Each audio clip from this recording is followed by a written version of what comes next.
Hey lovelies, you're welcome back to Reviews and Recaps. Today we're going to be talking about Queen Shiba's interview with Sunni Minx.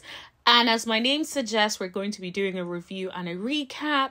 So make sure you hit subscribe if you haven't hit that subscribe button yet. And make sure you like, share, and don't forget to let me know what you guys think in the comment section below. So first of all, I want to give Queen Shiba her props. This was an amazing interview. This was actually one of my favorite, if not my favorite interview that she has done so far. So shout out to her. I also want to encourage you guys to make sure you watch the full video over on this channel because we have a lot to talk about. But after, also watch Queen Shiba's video because she actually covered a lot of things with Sunni, and it would put a lot more perspective into who she is that we have not seen on this YouTube channel. Now everyone, don't forget to like, share, and then let's get into this video. So Queen Shiba basically jumped right in and they started to talk about her introduction to the show and how she got a very rough introduction to the show as a cast member and also as a wife. Of course, Sunni talked about the fact that she didn't expect that this was going to be what it would be like. She also did not expect the level of criticism that she got. She said she did not think people would be so harsh. Apparently people are like mixing their stories together, and that if she wasn't a spiritual and grounded person, it would have easily tipped her over. She even talked about people wishing her death. That is crazy. That is crazy. Like, some people take this whole show too far. Like, are you kidding me? What has she done that deserves death? Seriously. Apparently, people wishing her death, hell, all kinds of things over a narrative that has been put out there. So she talks about how disappointing it was for people to be that mean. I do think that the audience of this show are particularly militant and more vicious than maybe most people are accustomed to.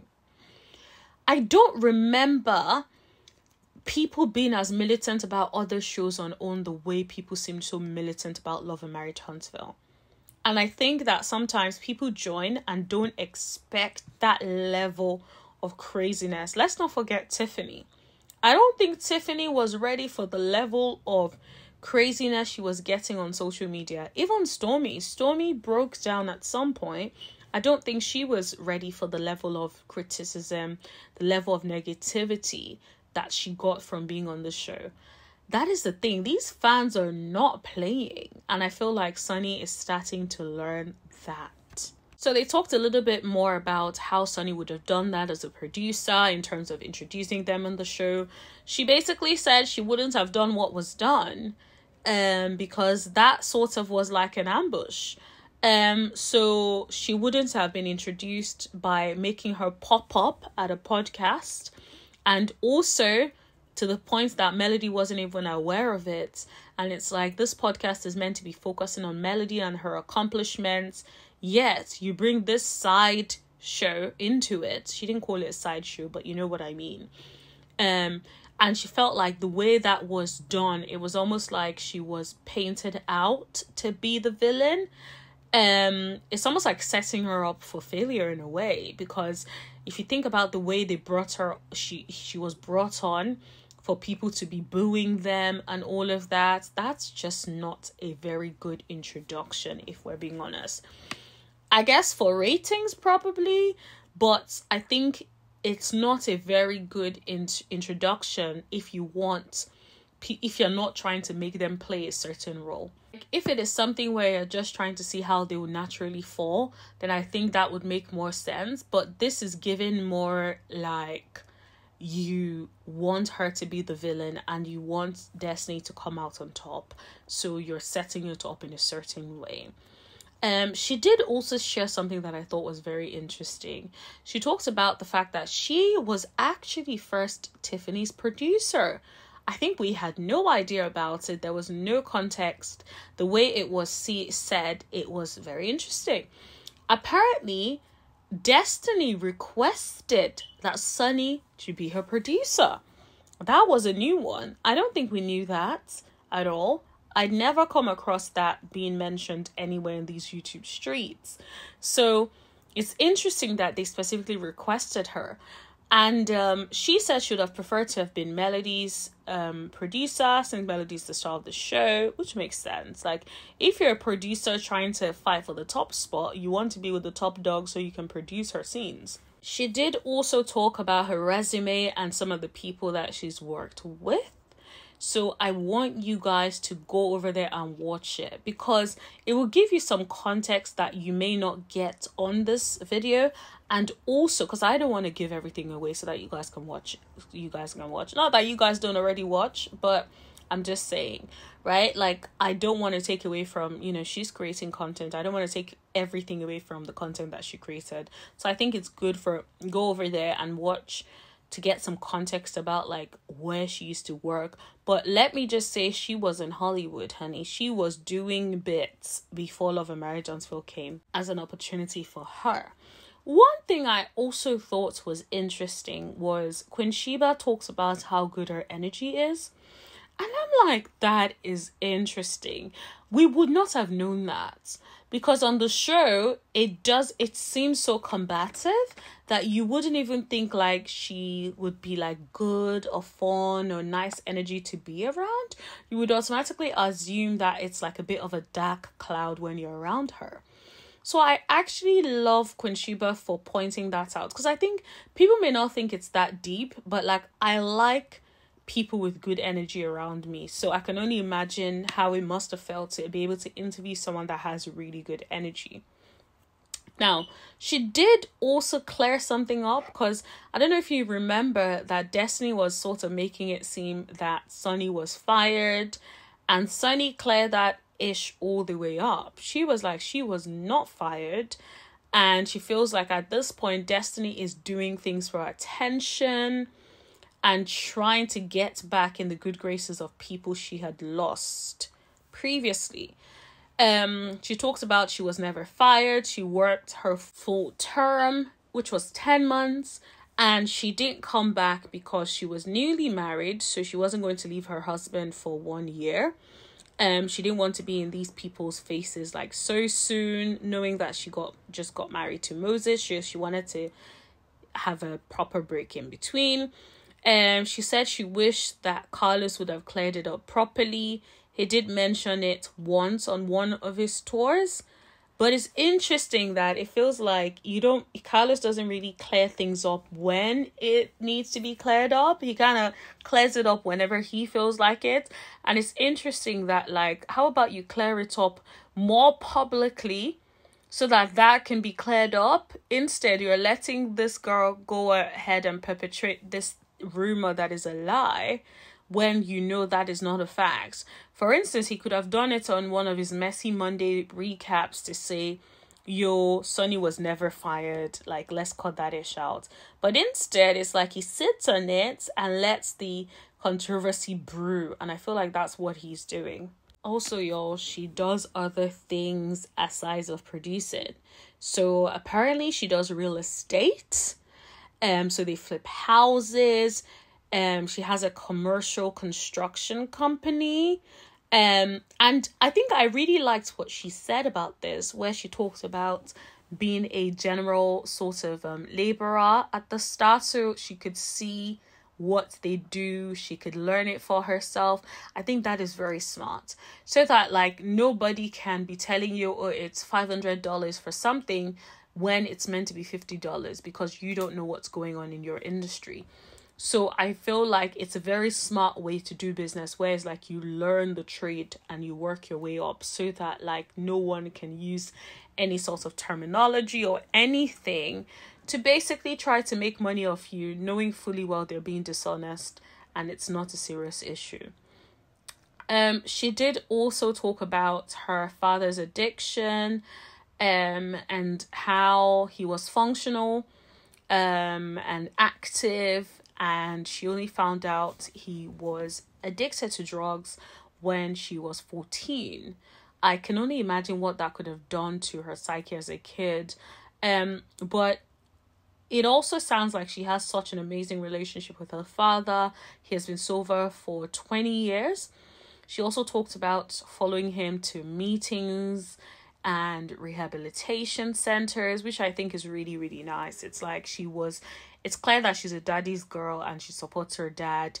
And it's very admirable that the dad has managed to be sober for 20 years. So shout out to him. And I pray that he continues to be sober, because it's a lifelong journey. So I pray that he continues to be sober. She did talk a little bit about like destiny and feeling like destiny sort of attaches herself to people. It's almost like she didn't get attention from certain people in her life growing up. And I think that's a very, very interesting perspective. Now, I'm not a psychologist. I don't know what happened to Destiny in her childhood. But what I will say is she has an expectation of loyalty that I don't think is normal. I feel like she expects the same way she was expecting so much from Mel and wanted a village from Mel, but she was not a village to Mel. And she was expecting so much from Mel, but was fraternizing with the enemy or the op. And it's just like, you have a very warped sense of loyalty, but yet you expect such a high level of loyalty from other people. It's actually laughable. So I don't know where that came from. I don't know where that stemmed from. But I do know that in therapy, they usually tell you that a lot of your issues stem from childhood. So something must have happened in childhood that has made her who she is today. I did also think that it was interesting. She was talking about how she's a very peaceful person, but she feels like Destiny has gotten her, been pushing her to a point where she just had to respond. And she's talking about Destiny doing interviews that she ain't even being paid for, and like, you know, that she's talking every Monday about something, but she does talk about the hate on their marriage has helped them get closer, which is good. So let me clarify, it's not good they're getting the hate, but it's good that the hate is bringing them closer and it's not like pulling them apart. Because sometimes you can start to like reevaluate and think maybe I made the wrong decision, but at least it's not working in that direction. Instead, it seems to be pulling them closer and closer to each other. Interestingly, she says she went into sort of love and marriage Huntsville blind. I always wonder why people do that. But I guess as a producer, she has a perspective which I think is fair, because she knows how heavily edited the show can be. So I guess that is fair. Compared to like someone outside looking in that would probably think like, yo, let me watch all the episodes before I join the season. So I guess I hear what she says as someone who did not actively watch the show. So that is fair enough. Now, I thought it was interesting where she talked about how she had a booking for Destiny and Mel, and that one of the red flags that she's had with Destiny was the way Destiny got so mad when she found out that Sunny booked Melody. Apparently Destiny would not respond to her calls. She was upset, and this was just 1 month into being her producer. And this is exactly what I was saying earlier, where I said it's almost like you feel like she owes you loyalty as a producer. And the thing is, she's your producer does not mean that she owes you loyalty. Yes, she may be assigned to you as a producer, but she's a producer of the show. So she is going to do whatever she thinks is best for the show as a whole. I don't really think that expecting that level of loyalty from your producer 1 month into your working relationship, even if it's 10 years into your working relationship, it's a working relationship. So I don't really understand that level of expectation of loyalty, which just goes back to what I said earlier. I think she expects way more loyalty than is realistic for the certain situation. I always tell people, and sometimes they end up learning it the hard way, the people you meet at work are not your friends. Don't get me wrong, there's always going to be an exception to the rule. You may meet one person, you guys connect, and that's different. but majority of the people you meet at work are not your friends. And the earlier most people realize this, the better for them, because sometimes a lot of the things that they put themselves in could have been avoided if they knew and accepted that. Because you'd be expecting loyalty from your work colleague when your work colleague is trying to keep her job or his job. Like, I just don't understand that. That is so weird. Now, there is one thing that I want to say before I end this video, and is to give props to Sunni. She is one of the people, very few people, if not the only person on Love and Marriage Huntsville, that was open enough to stand 10 toes down in an interview to say and call Martell Holt out, and I'm here for it. She basically said she did not know about the revenge piece situation until when it was filming, or she found out later through the blogs. She said that if she had known about it in the moment, she would have addressed it, and I'm like, absolutely, I believe that. Also, she said that she does not care when it comes to the revenge piece. She doesn't care how hurt Martell was or how much he wants to hurt Mel. There are other people to consider, which is the children in this case. Like, she also even talked about the fact that he cheated, he had a baby, he needs to eat it and take it on the chin.